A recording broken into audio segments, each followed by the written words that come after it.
அதனால இல்ல சாதி கரவலம் இல்ல மத கரவலம் இல்ல. இது அவங்க உரிமை எப்படி காலையில ரேடியோ போட்டு அவங்க தான் எப்படி உரிமையோட கொண்டாடுறாங்களோ எங்க உரிமை எங்களுக்கு வேணும். விழித்துளியின் வணக்கங்கள். முருகனுக்கு அரோகரா, கந்தனுக்கு அரோகரா. என்னடா திடீர்னு அரோகரா சொல்றாங்களா? முருகன்னாலே தமிழ்நாட்டுல அவரை தாண்டி வேற என்ன இருக்குது? ஆனா தமிழ்நாட்டுல என்னதாங்க நடக்குது? உண்மையிலே பயமா இருக்குது. தமிழ்நாடு தானா? ஏற்கனவே நடந்திருக்கு. அங்க ஒண்ணு இங்க ஒண்ணு எங்கேயோ ஒரு இடத்துல நடக்க கேள்விப்பட்டிருப்போம். ஆனா அது பெரிய அளவுக்கு அது ஒரு சாதாரண அந்தந்த கிராமத்தை சார்ந்த விடயங்களா, அந்த ஏரியா சார்ந்த விடயங்களா அது மாதிரி அப்படியே போயிடும். ஆனா இப்ப திருப்பரங்குன்றம் விடயத்தை பத்தி நினைச்சா ஒரு சாதாரணமா கடந்து போகக்கூடிய ஒரு விடயம் இன்னைக்கு மக்கள் கொந்தளிக்கக்கூடிய விடயமா இன்னைக்கு மாறி நிக்குது. இந்த பதிவு போடக்கூடிய இந்த நேரத்துல எவ்வளவு ஒரு விடயங்கள் நீங்க எல்லாம் பார்த்திருப்பீங்கன்னு உங்களுக்கே தெரியும். இதைத்தான் தமிழ்நாட்டு மக்கள் எதிர்பார்த்தாங்களா? தமிழ்நாட்டு மக்கள் எப்போதுமே மதங்கள் கடந்த சகோதரத்துவத்தை உருவாக்கின ஒரு மாநிலம். ஆனா இங்க இப்படியான சூழ்நிலை இது மக்களால் ஏற்பட்டதா? இல்லை, அரசியல் கட்சிகளாலும் ஆளும் வர்க்கத்தினாலும் ஏற்பட்ட ஒரு துயரம்.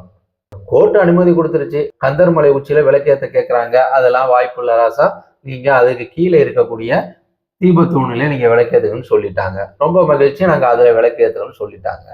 அதுல விளக்கேற்ற போகக்கூடிய டயத்துல 144 தடையை போட்டு நீங்க விளக்கேற்ற விடாம தடுத்து 4 பேர் தான் போலான்னு சொல்லி 4 பேரையும் கடைசியில போக விடாம தடுத்து ஒரு எவ்வளவு ஒரு படபடப்பு, ஒரு என்னதான் நடக்க போகுது அப்படிங்கிற எவ்வளவு ஒரு விடயத்தை இந்தியாவுல பேசும் பொருளா அதை மாத்தினாங்க.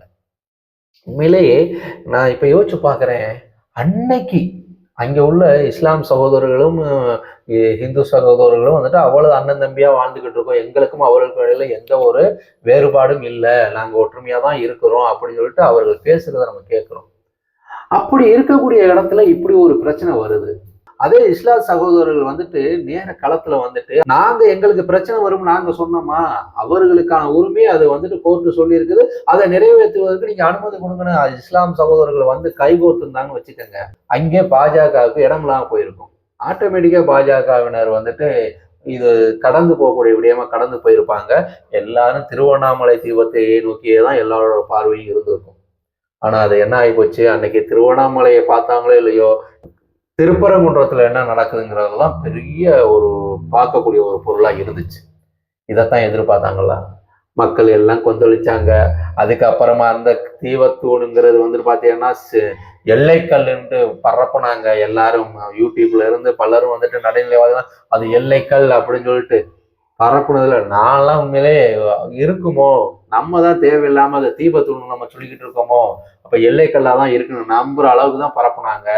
அப்ப தீபத்தூங்கிற போது ஏன் அதை தேவையில்லாம அந்த பிரச்சனைன்னு இருக்கும்போது அதில் போய் விளக்கேற்ற நினைக்கிறாங்க அப்படின்ட்டு. ஆனா அங்க உள்ள மக்கள் அந்த தூணை தீபத்தூணுங்கிற அடைமொழியோட தான் அதை அழைச்சிக்கிட்டு வர்றாங்க. அன்றைய காலங்களில் இன்றைய காலம் வரைக்கும் தீபத்தூணு தான் அவர்களுடைய அடைமொழியே.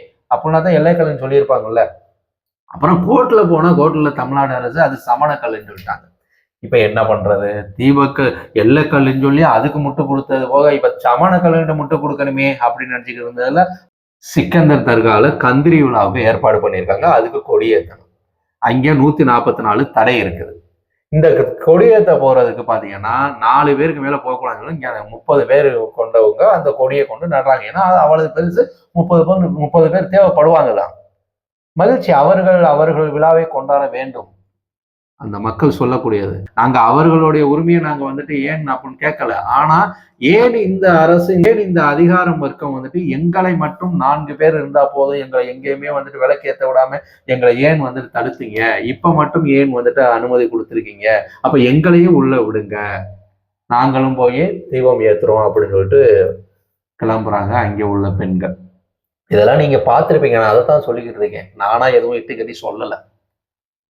அப்ப இதெல்லாம் பார்க்கும்போது எந்த பிரச்சனையும் இல்லாமல் இருந்த 2 சமுதாயத்திற்கு இடையில இப்ப பிரச்சனைக்குரிய ஒரு இடமாக திருப்பரங்குன்றம் மாறிவிட்டதோ? அரசாங்கம் போட்ட ஒரு உத்தரவு அது தேவையற்ற பதட்டத்தை உருவாக்கி இருக்குது அப்படிங்கிறதான். இப்ப எல்லாரும் சொல்லுவீங்க, சிக்கந்தர் தர்கால அவர்கள் கந்திரி விழா நடத்த அவர்கள் உரிமைதானே, அதை எப்படி தடுக்க முடியும்? இது சங்கிகளோட அவர்கள் உரிமையை அவர்கள் செய்யறாங்க, அதை யாரும் தடுக்கல. அதே போல இவர்களுக்கான உரிமையை இவர்கள் செய்வதற்கும் அனுமதி கொடுத்திருக்கணும். இவர்களுக்கு ஒரு கண்ணில் வெண்ணையும் ஒரு கண்ணில் சுண்ணாம்பு அப்படிங்கிறது தான் அரசோட இதா அப்படிங்கிறது தான் பலருடைய கேள்வியாகவும் இருக்குது. இதுல என்னன்னா, இப்ப இந்த ஓட்டு போடுறதுங்கிறது எல்லாருக்கும் உரிமை இருக்கு. சிந்தித்து ஓட்டு போடணுங்கிறதுக்காக தான் 18 வயது ஆனா தான் அவன் ஓட்டு போடவே உரிமை பெறான். இதுல மென்டலி டிசார்டர் வந்துட்டு அவருக்கு ஓட்டு போட கூட உரிமை இல்லை. மற்ற எல்லா உரிமையும் இருக்குது. ஏன்னா அவர்களால் சிந்தித்து ஓட்டு போட முடியாது, அவர்களை தவறாக பயன்படுத்திக்கிடுவாங்க அப்படின்னு சொல்லிட்டு. ஆனா இங்க பாத்தீங்கன்னா மதம் சிறுபான்மை இனம் அப்படின்னு சொல்லிட்டு இஸ்லாத்திலையும் கிறிஸ்தவத்திலையும் உள்ள மத குருக்கள் அவங்க என்ன பண்றாங்க, சிறுபான்மை இனத்துல வந்துட்டு இந்த கட்சிக்கு தான், திமுகவுக்கு தான் ஓட்டு போடணும் அப்படின்னு சொல்லிட்டு நேரடியாவே பேசுறாங்க. இதை முதல்வர் அவர்களும் உட்கார்ந்து ரசிக்க தான் செய்யறாங்க.